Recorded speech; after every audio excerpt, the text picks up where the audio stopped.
உங்கள் கல்பனா ஸ்ரீகாந்த். இந்த பதிவில் செவ்வாய் பெயர்ச்சியை பற்றி தான் நம்ம பார்க்க போகிறோம். இந்த செவ்வாய் பெயர்ச்சி ரொம்ப ரொம்ப முக்கியமான செவ்வாய் பெயர்ச்சி. என்னென்னா, அவர் தனுசுலேருந்து மகரத்துக்கு உச்சம் பெற போகிறார். ஸோ அற்புதமான இந்த செவ்வாய் பெயர்ச்சியில் 4 ராசிக்கு ருச்சிக யோகம் கிடைக்க போகுது. இந்த செவ்வாய் பெயர்ச்சி எப்போ வருது அப்படின்னா, பிப்ரவரி 4ஆம் தேதியிலேருந்து மார்ச் 14ஆம் தேதி 2024 வரைக்கும். இந்த செவ்வாய் பயிற்சி மகத்துவமான செவ்வாய் பயிற்சி.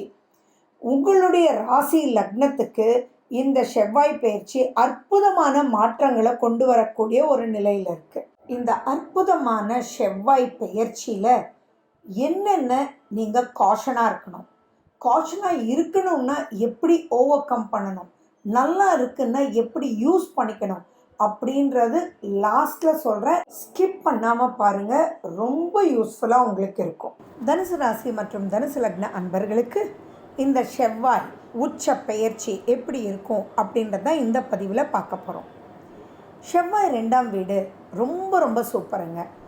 தனம், வாக்கு, குடும்பம், வளர்ச்சி, அபிவிருத்தி அப்படின்றது எல்லாமே ரொம்ப சூப்பர். ரொம்ப சுறுசுறுப்பாக இருக்க போகிறீங்க. விடாமுயற்சி அப்படின்றது இருக்கும். நிறைய பேருக்கு லைஃப் அமையும், ஜாப் கிடைக்கும், ப்ரமோஷனல் ஆக்டிவிட்டி எல்லாமே இருக்கும். சாதிச்சு காமிக்கக்கூடிய ஒரு அற்புதமான ஒரு காலகட்டம். எங்கேருந்து தான் இவங்களுக்கு சக்தி வந்துச்சு, இவ்வளோ எனர்ஜி அப்படின்னு சொல்கிற அளவுக்கு ஒரு எனர்ஜெட்டிக் பீரியட்.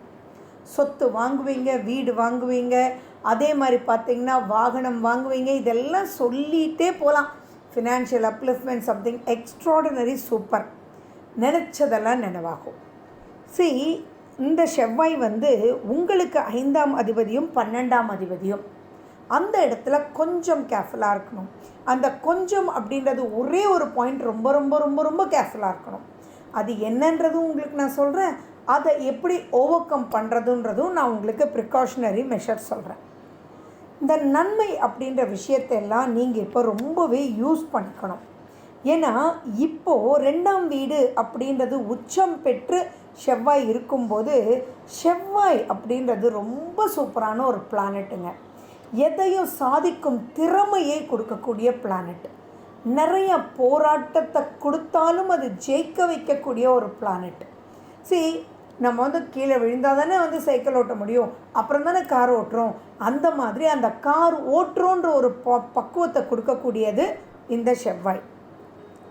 இந்த செவ்வாய் நிறைய விஷயங்கள் உங்களுக்கு பேர் புகழ் எல்லாமே தேடி வரும். வீடு அமையாதவங்களுக்கு வீடு அமையும், நிலம் வாங்கணும்னு நினைக்கிறவங்களுக்கு நிலம் அமையும், ஏதாவது சரி பண்ண முடியலன்றவங்களுக்கு சரியாகும். அதே மாதிரி எந்த சட்ட சிக்கல் இருந்தாலும் அந்த சட்ட சிக்கல் ஒரு பெரிய முடிவுக்கு வரும். உங்களுக்கு வரக்கூடிய ஐடியாஸ்னால நிறைய விஷயங்கள் அப்லிஃப்ட் ஆவீங்க. சண்டை சச்சரவுன்றது நீங்களே தீர்த்து வச்சுடுவீங்க. இவ்வளோ விஷயங்கள் நல்லாயிருக்கு. அந்த ஒரு விஷயம் என்ன அப்படின்னா, நீங்கள் பேசும்போது யாரையும் புண்படுத்தாமல் பேசணும். அந்த கோபம் அப்படின்றது மட்டும் கொஞ்சம் கேர்ஃபுல்லாக இருங்க.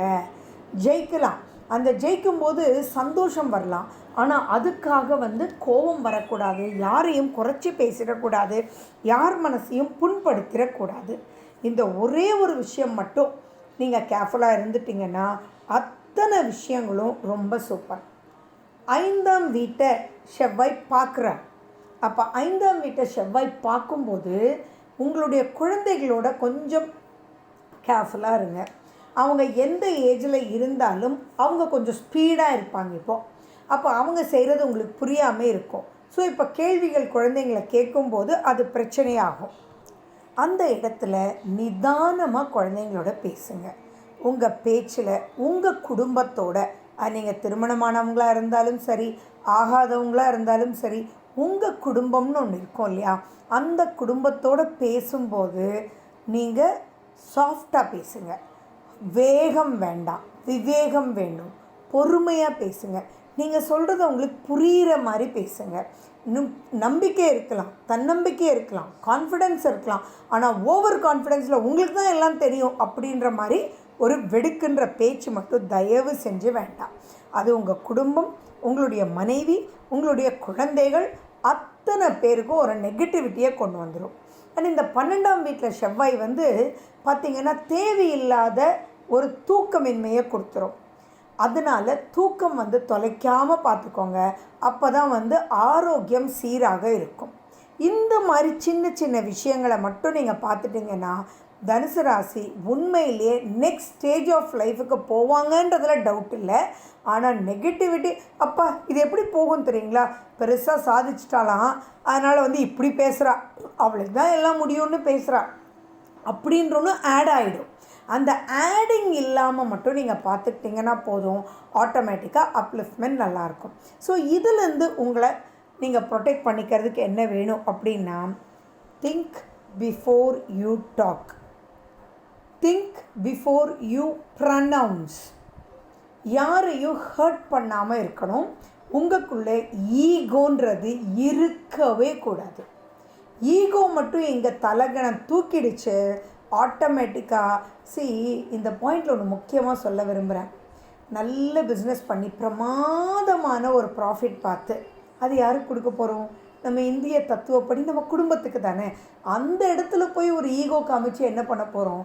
நம்ம குழந்தைகளுக்கு தானே. அந்த இடத்துல கோபம் பட்டு என்ன பண்ண போகிறோம்? ஸோ ஃபைனல் எண்டு ஹாப்பினஸ் அப்படின்றது ஃபேமிலியில் தான். ஸோ அந்த ஃபேமிலி டிஸ்டர்ப் ஆகாமல் மட்டும் நீங்கள் உங்களுடைய வார்த்தைகளை யூஸ் பண்ணுறதுல இருந்துட்டிங்கன்னா நெக்ஸ்ட் ஸ்டேஜ் ஆஃப் லைஃப் சூப்பராக போகும். புதுசாக திருமணமானவங்க இன்னும் கொஞ்சம் கேர்ஃபுல்லாக இருக்கணும். ஏன்னா உங்களை பற்றி அவங்களுக்கு தெரியவே தெரியாது. அப்போது அந்த அடுத்த குடும்பத்தினர் இப்போ நீங்கள் பேசுகிறத வச்சு நீங்கள் இப்படித்தான் நினச்சிக்குவாங்க. ஸோ இதெல்லாம் இந்த 40 நாட்கள் தான். அதுக்கப்புறம் உங்களுடைய சுயம் அப்படியே வந்துடும். ஒவ்வொரு கிரகமும் கரெக்டாக வேலை செய்யும். அப்படி இருக்கும்போது இப்போ புதுசாக கல்யாணம் ஆகி அங்கே போய் நீங்கள் பேசுகிறது வெடுக்குன்னு பேசுகிறீங்கன்னு வச்சுக்கோங்களேன், நீங்கள் அப்படித்தான்னு லைஃப் லாங் எம்ப்ளம் ஆகி ப்ராப்ளம் ஆகிடும். அதுதான் உங்களுக்கு தூக்கமின்மை, நீங்கள் ரொம்ப டென்ஷன் ஆகிறது அதெல்லாம் கொடுத்துரும். ஸோ இங்கே ஒரே ஒரு பாயிண்ட், எந்த ரூபத்தில் ஆஃபீஸில், பிஸ்னஸில், ஸ்டாஃப்ஸ் கிட்ட, ஃபேமிலியில் யாராக இருந்தாலும் சரி, பேசும்போது பக்குவமாக இருந்துட்டிங்கன்னா things will be really good. நீங்கள் வணங்க வேண்டிய தெய்வம் அப்படின்னா முருகப்பெருமான் தான். அதுலேயும் திருச்செந்தூர் முருகன். திருச்செந்தூர் முருகனை நினச்சி நீங்கள் பிரார்த்தனைகள் பண்ணும்போதும், கந்தசஷ்டி கவசம், கந்தகுரு கவசம் இதெல்லாம் கேட்கும்போதும், திருஷதி கேட்கும்போதும், அரளிப்பூக்களால், மஞ்சள் நிற பூக்களால், சிகப்பு நிற பூக்களால் நீங்கள் உங்கள் கையால் அர்ச்சனை பண்ணும்போது ஆட்டோமேட்டிக்காக நீங்கள் எந்த ஒரு டென்ஷனும் இல்லாமல் ஸ்மூத்தாக எடுத்துகிட்டு போய் வளர்ச்சியை மட்டுமே பார்த்து அந்த வளர்ச்சியினால் உண்மையான சந்தோஷம் குடும்பத்தோட பட்டு அப்லிஃப்ட்மெண்ட் சூப்பராக வரலாம். வண்டி வாங்கிறது, வாகனம் வாங்கிறது எல்லாமே நீங்கள் சூப்பராக பண்ணலாங்க. எதுவுமே நீங்கள் ஸ்டாப் பண்ண வேண்டாம். இந்த பீரியடை யூஸ் பண்ணிக்கோங்க தனுசு ராசி, தனுசு லக்ன அன்பர்களே. ஆனால் please please please please no ego. பேசும்போது யோசித்து பேசுங்க. ஓகே, நீங்கள் லக்ஷ்மி நரசிம்மரை கும்பிடுங்க. நிறைய விஷயங்கள் நெக்ஸ்ட் ஸ்டேஜ் ஆஃப் லைஃப்க்கு மூவ் பண்ணத்தான் போகிறீங்க. சந்தோஷமாக சௌபாகியமாக நிறைய உச்சிக்கு போய் நெக்ஸ்ட் ஸ்டேஜ் ஆஃப் லைஃப்க்கு ஸ்மூத்தாக போகிறீங்க. ஓகே, மேலும் விவரங்களுக்கு ஃபோன் நம்பர் 9842266555